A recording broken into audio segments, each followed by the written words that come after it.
Hi guys, it's Littlesprout here. I hope you guys are all nice and cozy because boy do I have a story for you. A little heads up, this one's darker than some of them, so if you like a more spooky theme story, Sirens is for you. Let's begin. The garden was small but full of life. Sun-warmed stones, thick clumps of mint and rosemary, and the soft trickle of water from a cracked ceramic bird bath. A young she-kid crouched behind a flowering bush, her ears flicked at every little sound, dark blue fur barely stirring in the breeze. Her name was Siren, and though she was still small, the world felt far too tight for her already. Her father, Gentu, lounged in a patch of sunlight, his round black and white body curled like a loaf of bread. His orange-tipped nose twitched as he dozed, dreaming of birds and warmth. He looked so harmless like that, timid and soft, always a little clumsy on his short legs, but Siren didn't feel harmless. "Siren?" came his voice, lifting her from her thoughts. She patted over with a flick of her black swirled tail. He smiled softly at her, his eyes gentle. "What were you doing all the way over there?" "Thinking," she mumbled. Her voice came out almost broken, a scratchy rasp that never quite sounded right. It made the other kids whisper behind her back when they visited from the other side of the fence, made them stare. She hated it. "Are you thinking about your mother again?" he asked. Siren hesitated, then nodded. "Will you tell me more?" she said, sitting beside him. "Tell me what she was like. Tell me again why she left." He sighed and shifted so his tiny little nub tail was out of the way. "Your mother is a great warrior. Her name is Leopard. She's maybe even Leopard by now. I'm not really sure how it works, but she helps run RiverClan. Very strong, fierce. Nothing ever scares her. Not thunder or foxes, but the rules she lives by, what do they call it? Warrior code. It's strict. She's worried that when she had you, she broke it. Seeing I didn't want to join, and I'm a kitty pet, and now you're a kitty pet." His voice trailed off as he mumbled, "She didn't want me?" "No, that's not necessarily true," he said quickly. "She just couldn't keep you, and thought that it would be better for you here, that I could protect you." "Protect me from what?" Siren demanded, her eyes narrowing. "From cats who hate me? From cats who talk about my voice like it's weird?" Gentun didn't answer. He just rested his head on his paws, eyes heavy with guilt.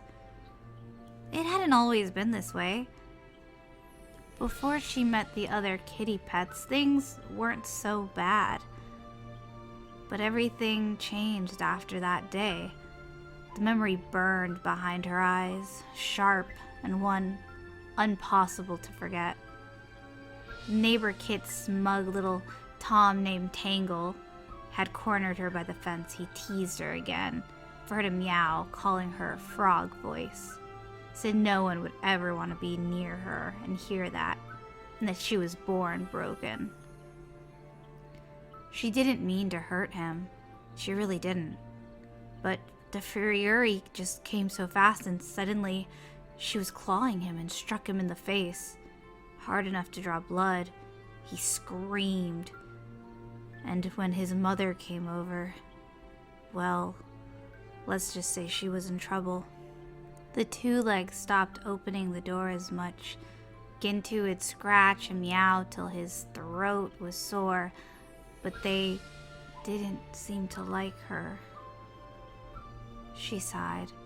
"Maybe I am dangerous. Maybe I'm more like Mom than you think." Gentu's ears twitched. as he listened to her.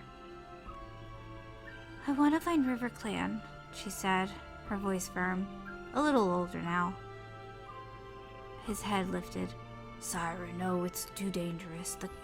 The clan lives wild lives, cold night, hungry moons, battles. You don't know what you're wishing for. I know I don't belong here, she growled. Not with these 2 legs, not with these cats that hate me. And maybe that means not with you.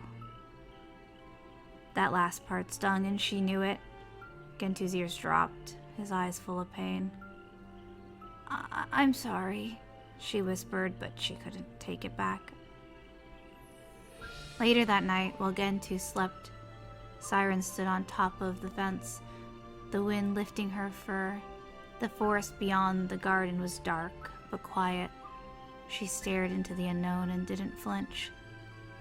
Somewhere out there was her mother, a clan full of cats who fought and bled and lived by this warrior code. Maybe they'd reject her. Maybe they'd drive her out.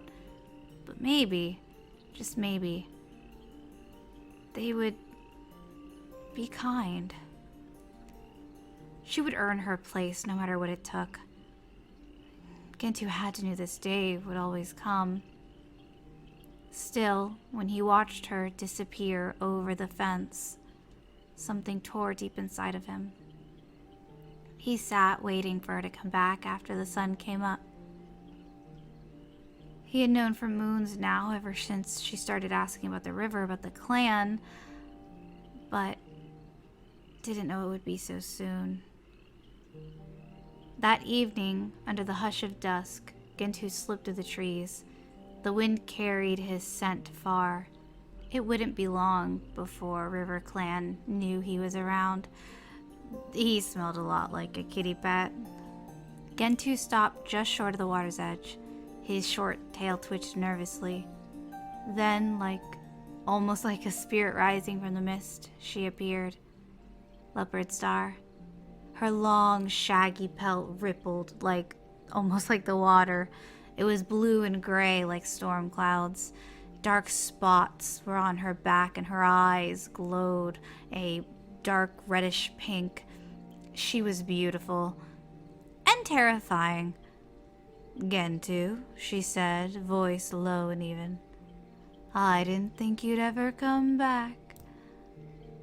I didn't think I'd have to too, but, it's our daughter, Siren. She's looking for RiverClan. Leopardstar's ear twitched. She's grown. Not fully, of course, but, she's strong for her age, fierce, angry, thinks that I kept her trapped and that you abandoned her. Leopardstar looked down the river, her expression stoic. She's right, I did.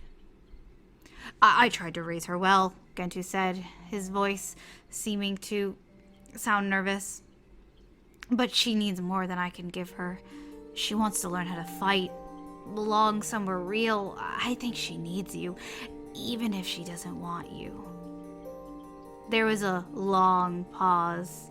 Then Leopardstar stepped forward and pressed her muzzle against his cheek, hoping that he would calm down.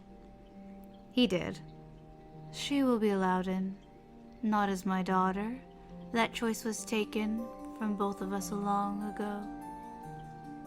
Gentu closed his eyes. Thank you. Siren had been listening and watching. Leopardstar looked over and nodded her head, almost as if to let her know she had known she was there the whole time. Siren poked her head out. So, she rasped, you're her. Leopardstar's tail flicked once. Yes. You left me. I did. You're not my mother.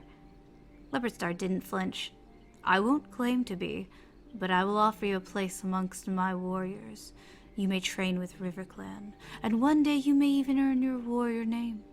But you will do so as a loner, no blood ties, no favoritism. You will be judged just as any outsider. Siren's claws flexed in the grass. heart pounding. That's what I want. Good, Leopardstar said, quickly. Then we begin. Before turning, Leopardstar brushed once more against Gentu.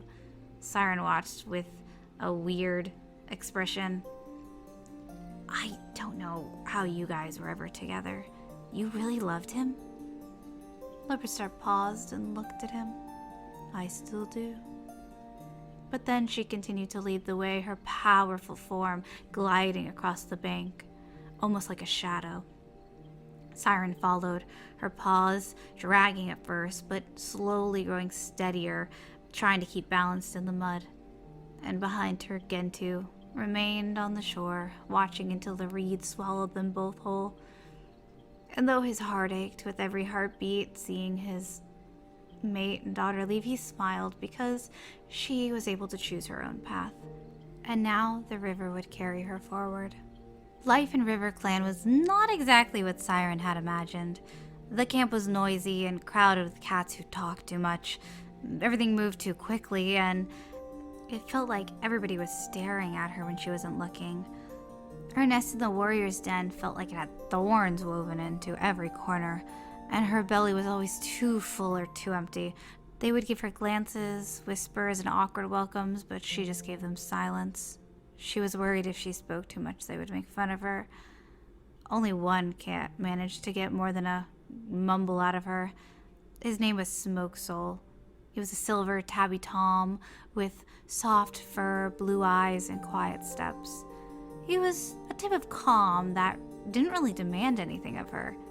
Didn't ask her a lot of questions, didn't really push her when she snapped, and didn't flinch when her scratchy voice could be heard, especially when she missed a fish. He just listened, and he was around. You stalk like a stone, she grumbled one day, watching him belly crawl through reeds. A loud stone. Smoke Soul raised an eyebrow, unbothered. And you sound like a fox when you're focused. She glared. What is that supposed to mean? He smirked.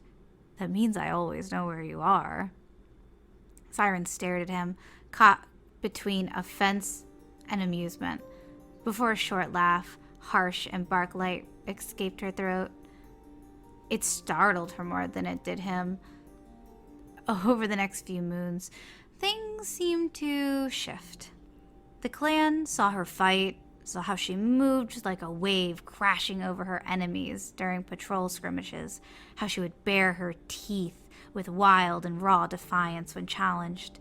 She trained hard, and when she hunted, she would scream, a sharp, piercing sound, whether it was because she was focused or she just had her blood pumping. So when the time came after many moons, they gave her her warrior name, Sirenscream. A nod to her mother and to her father, but mostly her own wild spirit. She was pretty stoic during the whole ceremony, but that night she kept thinking about how her mother said her name and smiled, and she felt a sense of pride and belonging as the scene fades to white. Thank you guys so much for watching this episode. I am currently working on the full one, so if you guys like the story, please consider subscribing. Let me know your favorite part, all that jazz, and I will see you guys next time. Bye!